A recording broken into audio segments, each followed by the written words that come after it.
Sejam bem-vindos. Depois de uma pausa de alguns meses, eu volto com as aulas de introdução ao romance católico.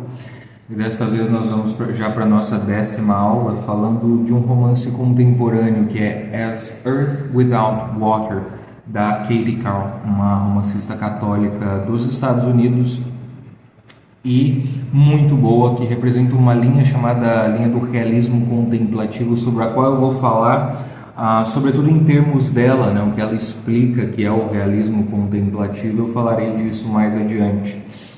E como vocês sabem, haverá spoilers, não é? O enredo será comentado, então se vocês têm algumas curiosidades sobre o enredo é melhor ver a aula depois. Esse livro foi publicado em 2021, portanto ele ainda não foi traduzido para o português. Não sei se alguma editora pensa em traduzi-lo, mas seria uma boa ideia. E um dos objetivos desta aula é justamente o de mostrar como este livro é bom e poderia ser publicado para nós aqui em língua portuguesa, não?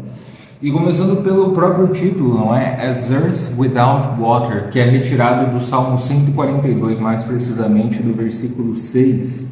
Minha alma, como terra árida, tem sede de vós. Então nós vemos a sede desses personagens, sobretudo a Angela, que é a narradora, e o Dylan. Eles são dois pintores. O romance passa entre 2010 e 2015. Os capítulos acontecem em partes diferentes do tempo, não é? A Angela narra do presente, mas ela precisa voltar e pensar nas experiências que ela teve com Dylan, já que eu vou explicar onde é que eles se encontram. Mas a coisa interessante sobre esses personagens é que os dois são pintores.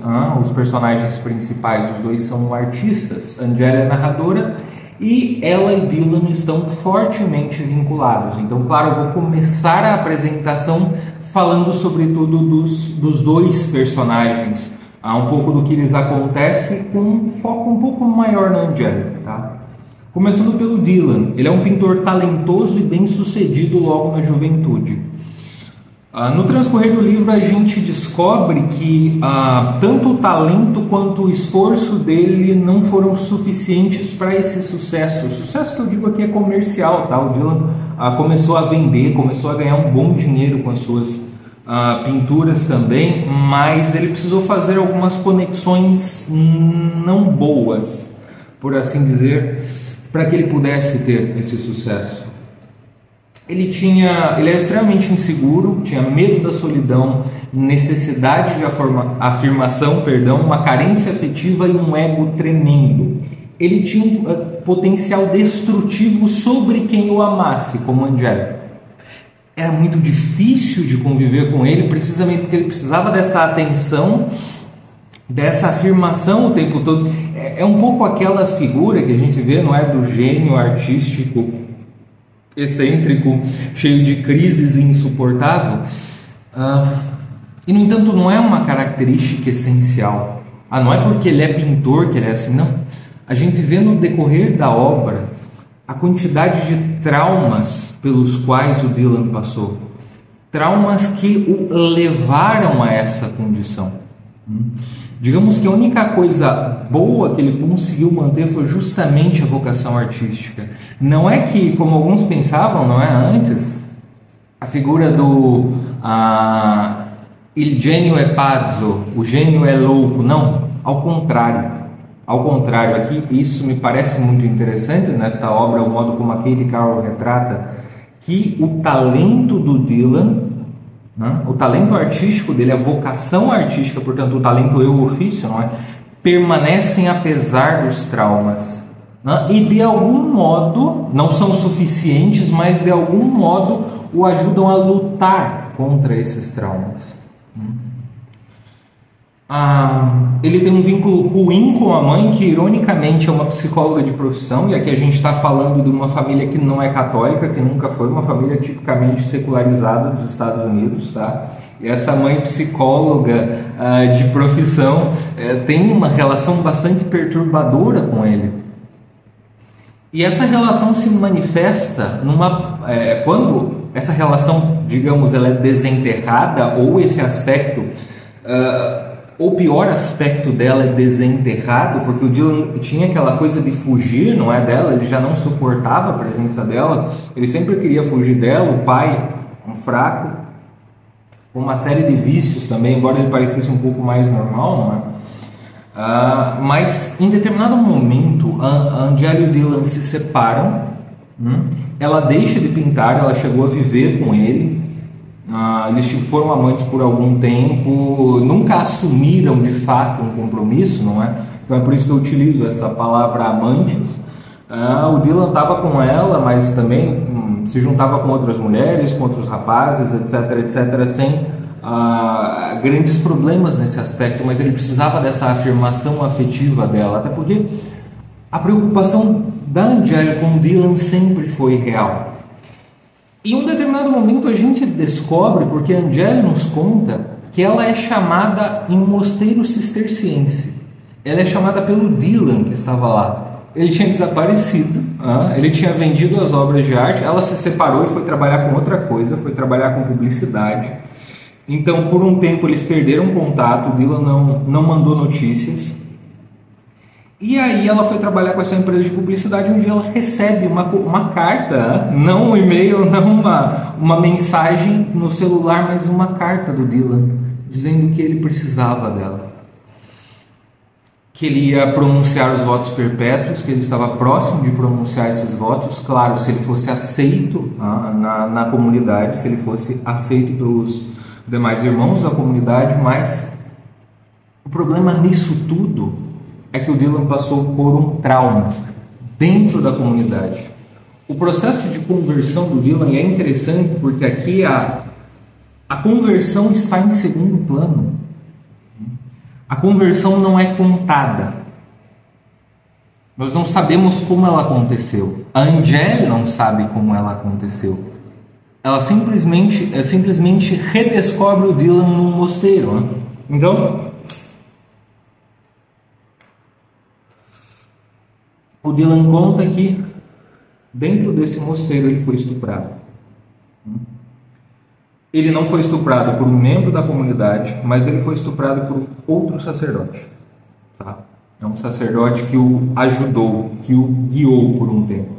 Era um predador, um homem que se aproximou dele com a desculpa das obras de arte. Depois o Dylan o viu, vejam como isto é terrível, né? Depois o Dylan o viu como um instrumento da providência na vida dele. E o estuprou e o humilhou. E aí tem mais esse trauma do Dylan, porque é a partir desse trauma que outros traumas são desenterrados, percebem?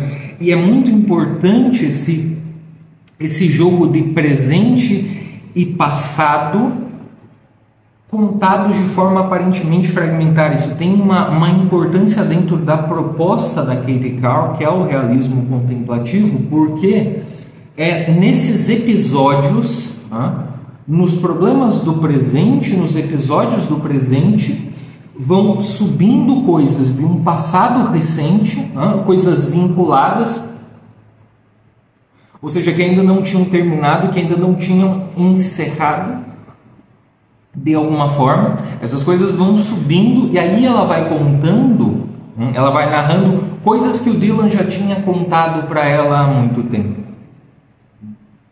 Então esse episódio desse estupro que ele sofre no mosteiro puxa uma série de outros traumas. E é aí que a narrativa vai ganhando um sentido.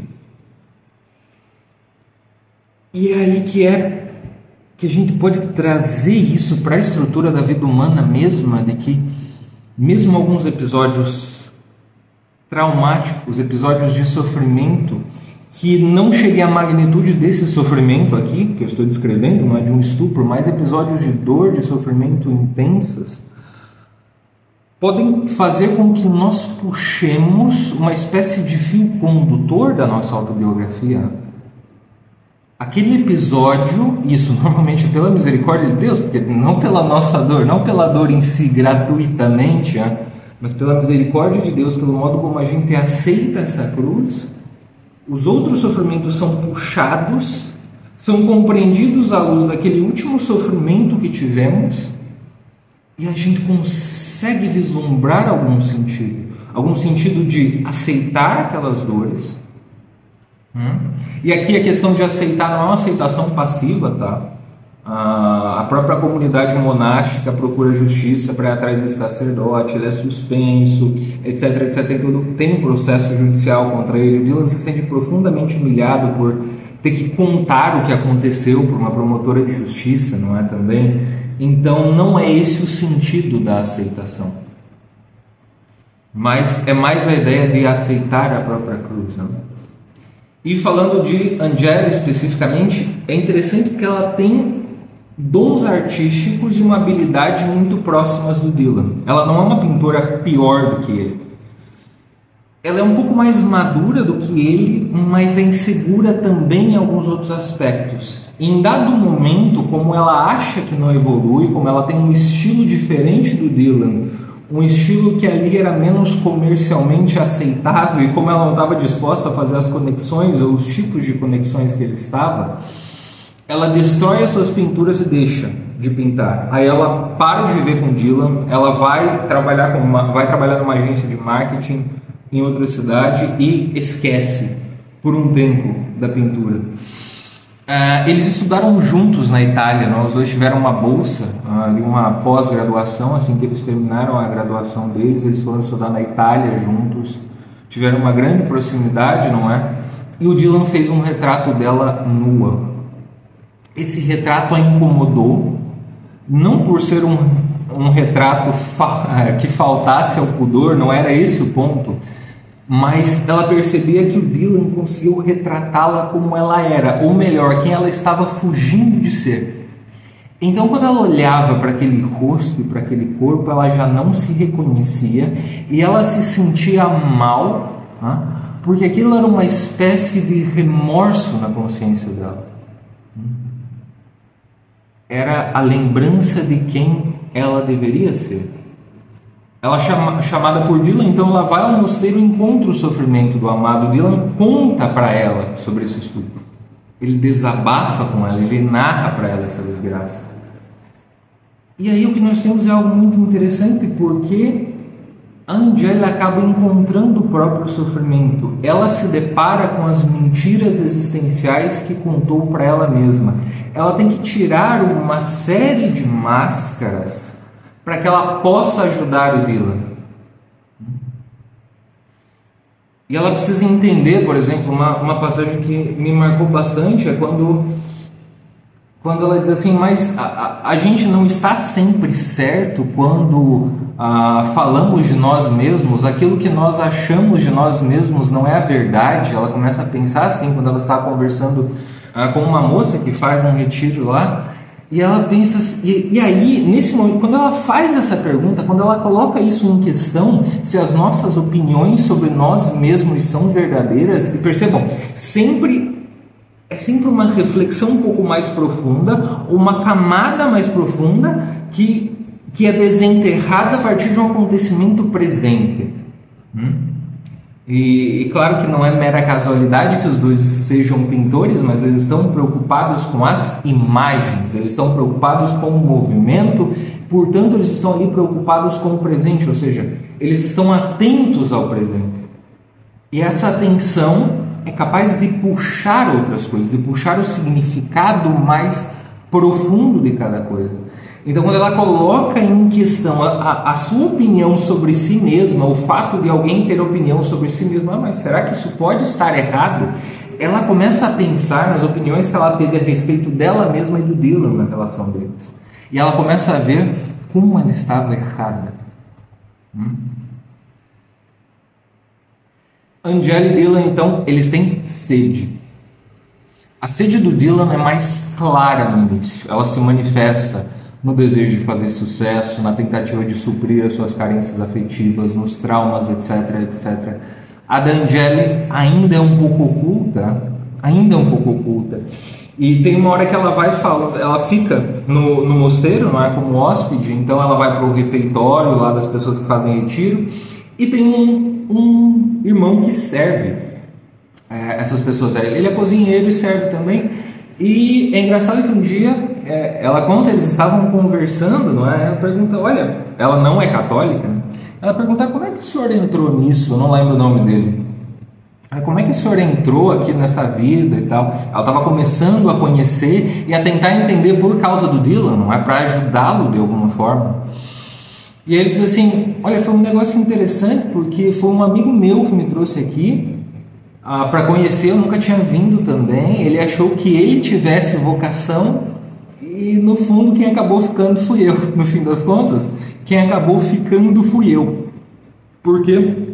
Ele diz, às vezes a vocação ela é transmitida, olha que interessante, como um telefone sem fio. Então basta ter algum contato com aquilo, com aquele aspecto da realidade, né? E aqui nós temos uma visão profundamente sacramental da realidade, que no fundo é a analogia do ser, né? Uma visão sacramental da realidade, que basta aquele contato para você encontrar a fonte. Se você está com sede, mesmo sem saber que está com sede, mesmo sem saber que aquela sede pode ser saciada, de repente, por algum acontecimento, até mesmo material, você pode descobrir isso.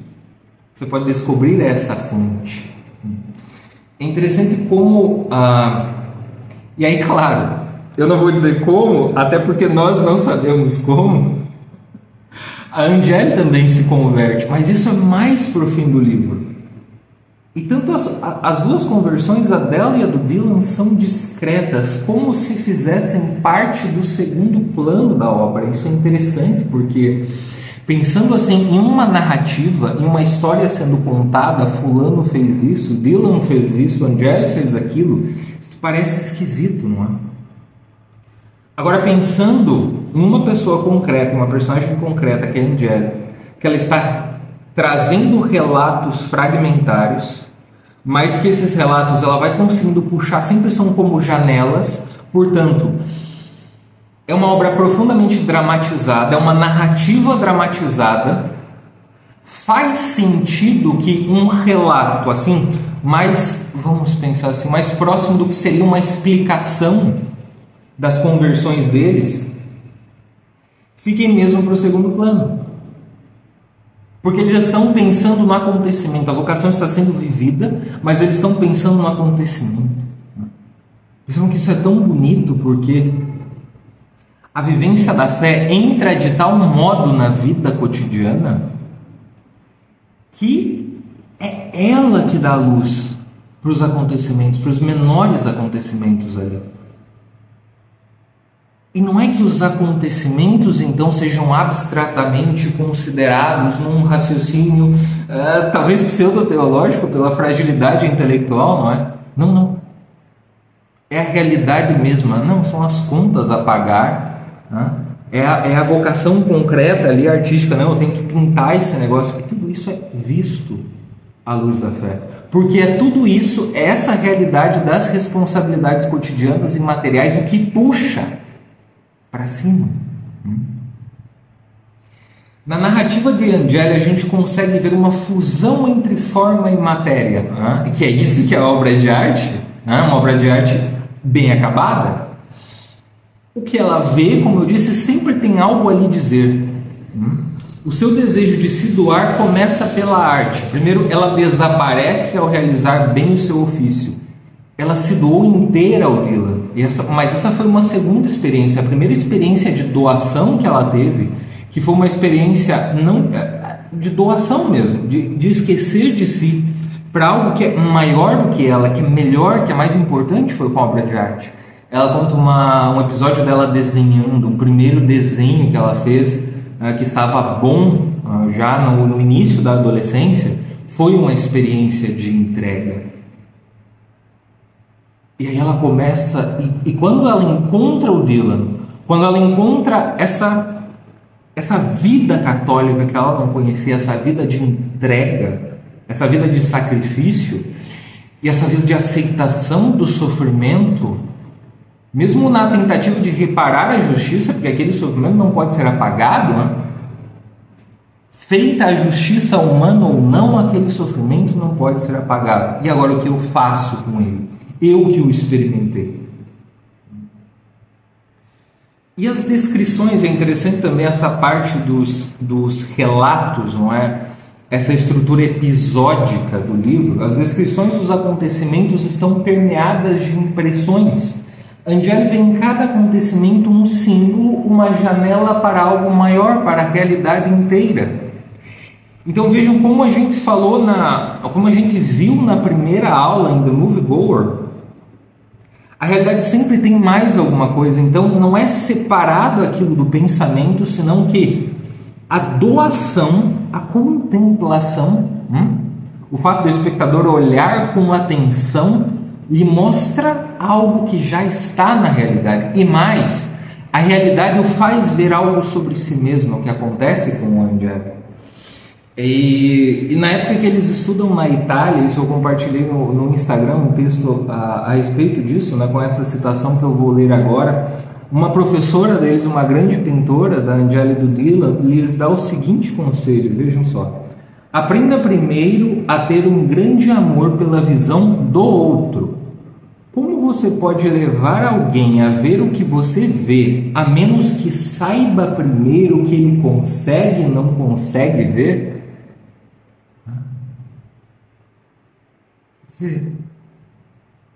O artista precisa não só ver o objeto, não é, que ele quer retratar, ver a estrutura física daquela outra pessoa, como o Dylan viu da Angeli, e no entanto ele teria que ver, para que ele a conseguisse retratar perfeitamente, com todos os recursos artísticos que ele tinha à mão, ele tinha que ver de algum modo quem Angeli estava chamada a ser.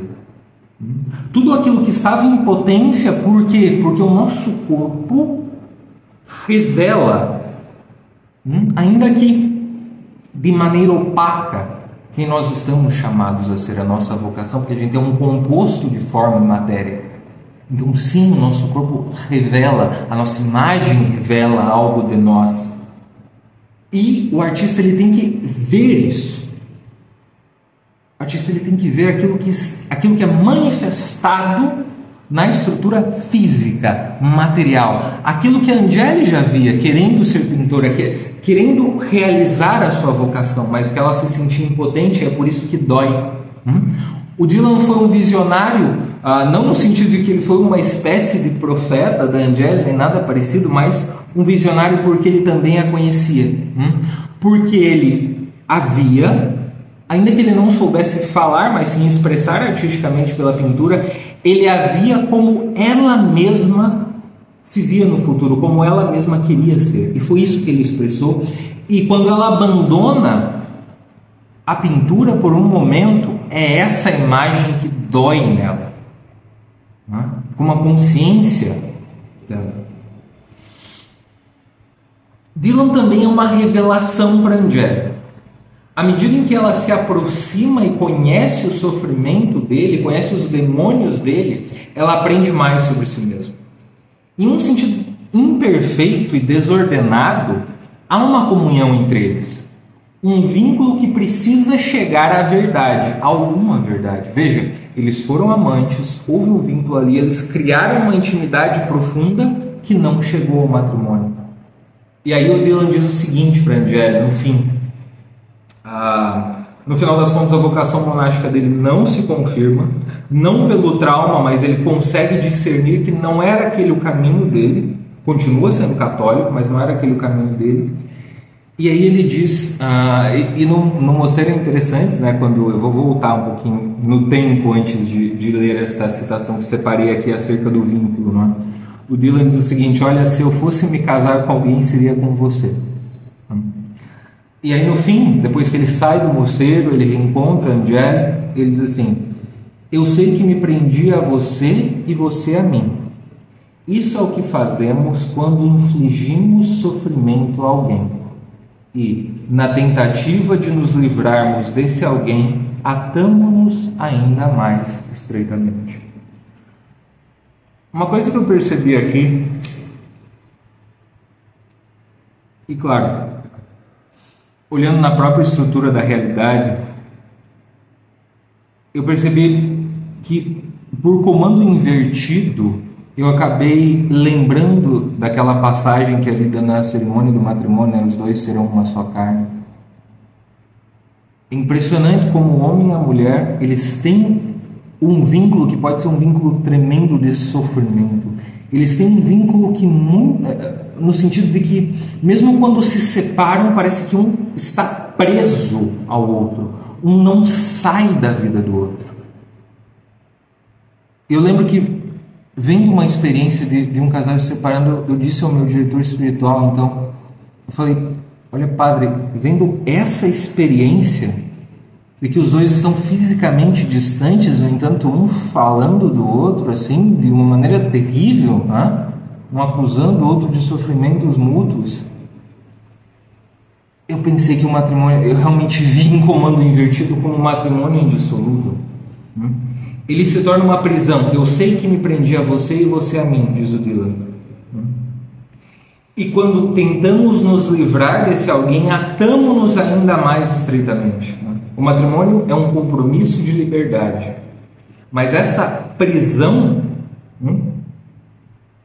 de fato, é uma corrente de sofrimento para essas pessoas. E é por isso que o vínculo desordenado, mesmo que seja somente afetivo, ele deixa marcas. As pessoas entram nas biografias umas das outras e não saem de lá, para bem ou para mal. Todas as pessoas que fizeram parte da nossa vida em algum momento, elas continuam na nossa história. O vínculo não desaparece, não é? E aí Dylan acaba sendo um instrumento para Angélica saber quem é e talvez quem ela ainda poderia ser. A pergunta final de Angélica, que nós vemos no relato dela no último capítulo, é: posso ser quem eu sou? Eu posso fazer o que eu faço sem ser destruída pelo que eu sou, sem ser afogada nas formas em que eu posso ser útil? Ou seja, eu posso me doar ao invés de me anular? Será que isso é possível? Eu posso ter um vínculo real, uma entrega real, e não uma tentativa de afogamento, de fuga da minha vocação? E, enfim, no final das contas, Angélica se converte ao catolicismo, e eu vou deixar essa surpresa, não vou contar qual é o destino dela, não é, depois que ela reencontra o Dylan, e como ela está no último capítulo. Agora eu vou entrar um pouquinho a partir de alguns ensaios da Katie Carr, que estão na newsletter dela, no realismo contemplativo, e por fim, para terminar esta aula, eu vou falar de como ele se mostra no romance As Earth Without Water. O que é o realismo contemplativo? Nas palavras da Katie Carr, o realismo contemplativo é uma perspectiva da prática artística com um objetivo ambicioso. Ele procura nada menos do que reavivar a capacidade humana para a visão intelectual e espiritual. Lembra que a gente falou na primeira aula, as perspectivas da Flannery O'Connor, do Walker Percy? É isto aqui.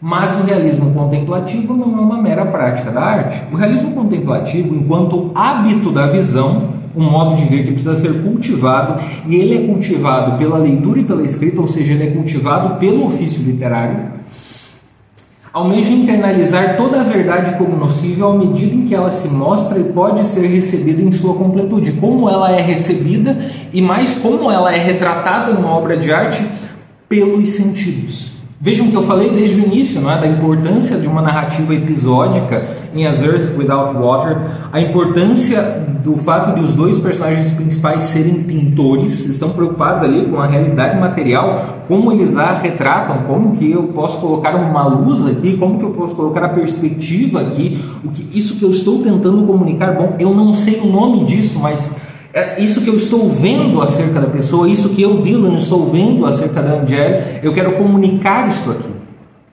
E eu preciso de recursos técnicos para isso. E segue aquele cara, o objetivo do realismo contemplativo, enquanto prática artística, é criar obras que são tecnicamente boas ou perfeitas, então é preciso conhecer o ofício profundamente, obras que, como obras de arte, fazem exatamente o que são criadas para fazer, obras que elevam a visão do espectador para além delas mesmas, ou seja, é necessário começar pelos episódios materiais cotidianos, para que a partir deles a gente vá puxando esses fios, como a Angeli faz. Obras que elevam a visão do espectador para além delas mesmas, para aquela dimensão da experiência humana que a arte pode apenas sugerir, mas nunca expressar completamente. Ou seja, a arte tem um aspecto sim de revelação quando ela é bem feita, ou seja, quando o mestre domina, quando o artista é um mestre no seu ofício, é um bom pintor, é um bom músico, é um bom romancista. E por isso que também é interessante o fato das conversões estarem em segundo plano. As conversões acontecem por causa daquele contato mais material com a verdade eterna, mas que se encarna, por exemplo, na vocação artística, que se encarna na vocação religiosa, que acabou se encarnando até no sofrimento do Dylan e no vínculo imperfeito deles.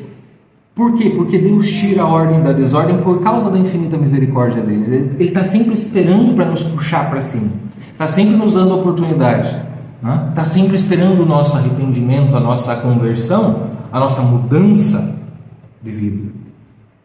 E o realismo contemplativo pega esses aspectos como essas oportunidades de Deus, mas sem dizer, porém mostrando que são oportunidades de Deus. Na ficção existe uma combinação entre os avanços da técnica narrativa e as iluminações espirituais da sabedoria dos santos intelectuais para criar uma visão mais ampla da alma humana vivendo na sua condição encarnada presente. Mas o que a obra de arte consegue retratar é a condição encarnada presente. Quando ela retrata a condição encarnada presente com o máximo de perfeição possível, ela abre uma janela. Se ela tenta, como a gente falou no início, de novo, na primeira aula, no ensaio do Walker Percy, o artista não é um pregador, o artista não é um moralista.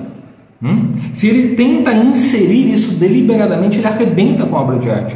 Eu estou pensando em gravar um vídeo, eu vou gravar, não sei quando eu vou publicar, mas já fica a dica aqui para vocês, em que eu vou falar da adaptação que um gênio do cinema, que é o John Ford, fez do Poder e a Glória, do Graham Greene. Uma interpretação, uma adaptação cinematográfica do Poder e a Glória. Tem aula aqui sobre o Poder e a Glória, é uma das aulas, eu não lembro qual o número dela, mas está aqui no canal, tá? Romance importantíssimo para mim, um dos grandes romances católicos do século passado. E o John Ford faz uma interpretação de pregador católico. Ali. Enfim, vou deixar isso no ar, outra hora eu vou publicar esse vídeo. O realismo contemplativo, na expressão da Kate Cowell, é uma vocação para o óbvio. Existe atenção para os acontecimentos e detalhes naquilo que eles revelam de permanente, naquilo que eles têm de permanente, ou seja, de reveladores. Ou ainda de encarnações. E o Verbo se fez carne e habitou entre nós. O princípio mesmo, o Verbo divino pelo qual todas as coisas foram feitas. Todas as coisas têm algo de revelação para nós. Em As Earth Without Water, pelo que eu identifiquei, o realismo contemplativo se manifesta pela atenção amorosa e apaixonada com que Angeli observa o Dylan. Os personagens principais são pintores, como já disse algumas vezes. Angeli se encontra a enfrentar os problemas e responsabilidades da vida. Ela tenta fugir, ela volta. Por causa daquele vínculo com Dylan, para entender o sofrimento dele, para entrar no sofrimento dele, ela tem que entender a si própria, não é? E Dylan, pelo seu sofrimento, consegue discernir entre amor, fuga e vocação. Angeli se desmente ao tentar ajudar Dylan e ao ouvir as manifestações de amor que a mãe dele lançou ao filho, né? E é interessante, a mãe do Dylan, a psicóloga, não quer deixar ele entrar no mosteiro, né? E aí, como ele está ali em clausura e ele se recusou a receber uma visita dela, e ela tenta procurar, ela invade uma parte que não poderia, que ninguém poderia entrar, que era a parte da clausura, e destrói as coisas, ela começa a quebrar tudo. E aí ela tem aquela manifestação possessiva, completa. Ela entende o Dylan como uma parte dela, como a única parte real e verdadeira dela, como pertencente a ela. E é muito interessante o fato de uma psicóloga se manifestar assim. E também interessante, é a primeira vez que eu vejo uma mulher se manifestando assim, de forma tão articulada. E nessa que de fato é uma tentação para a mãe, porque esse vínculo é estreitamente, é muito estreito. Né? Eu só consigo me aproximar, como homem é lógico, eu só consigo me aproximar imaginativamente deste vínculo entre mãe e filho. E ao mesmo tempo eu só consigo me aproximar imaginativamente da tentação, da possível perversão desse vínculo. E aqui eu vi uma mãe, uma psicóloga falando disso da maneira mais articulada possível, do modo como ela estava sentindo, e uma história contada por uma mulher que também é mãe, ou seja, que talvez tenha experimentado essa tentação também na maternidade dela, não é? E, enfim, é isso, pessoal. Esta foi a nossa aula de introdução ao romance católico sobre As Earth Without Water. Já adianto que a próxima aula sairá aí nos próximos dias. Vai ser sobre o romance Valle Negro, do escritor argentino Hugo Ost. Espero que vocês tenham gostado desta aula. E desde já eu aviso a vocês que passarei a gravar vídeos com mais frequência para este canal, falando sobretudo de literatura, claro, mas de uma série de outros temas também, não é? Todos vinculados com a literatura. Então é isso. Obrigado pela atenção de vocês e até a próxima aula.